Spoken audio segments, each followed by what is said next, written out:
Earlier this month, the highest-ranking member of Chile's Catholic Church, Cardinal Ricardo Esati, was indicted and brought before the public prosecutor for allegedly covering up cases of clerical sex abuse.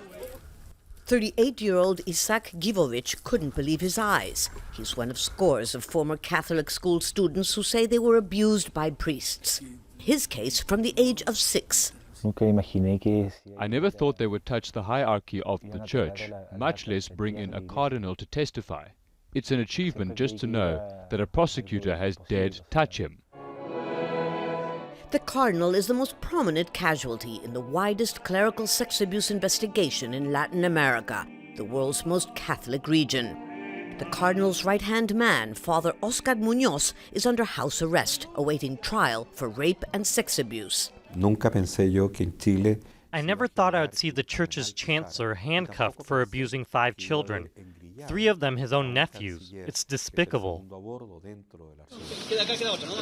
In the past few months, public prosecutors have raided church offices in 5 cities, uncovering evidence of abuses that were never reported to authorities. They've identified 178 victims, 79 of them minors, and charged 167 members of the clergy with carrying out or covering up abuses. Among them are 7 bishops, the current archbishop of Santiago and his predecessor, Cardinal Javier Francisco Errázuriz, who remains a member of Pope Francis's top advisory council. The cardinals and the Pope have offered to cooperate in the investigation. But the prosecutor leading the charge tells Al Jazeera he has his doubts.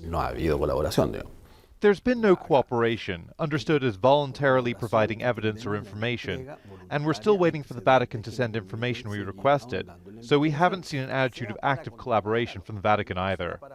In an astonishingly clumsy attempt to counter the crisis, 2 weeks ago, the Archbishop's office published a clerical guidelines manual. It outlines, quote, inappropriate ways for members of the clergy to express affection. That includes kissing on the lips, slapping a backside, sleeping with underage youngsters, or touching their genitals.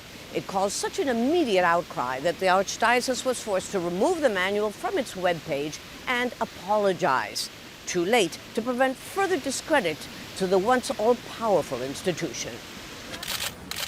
And while survivors protest outside the cardinal's house, asking for justice, prosecutors continue analyzing evidence that they believe will uncover even more abuse cases. Lucia, Newman, Al Jazeera, Santiago.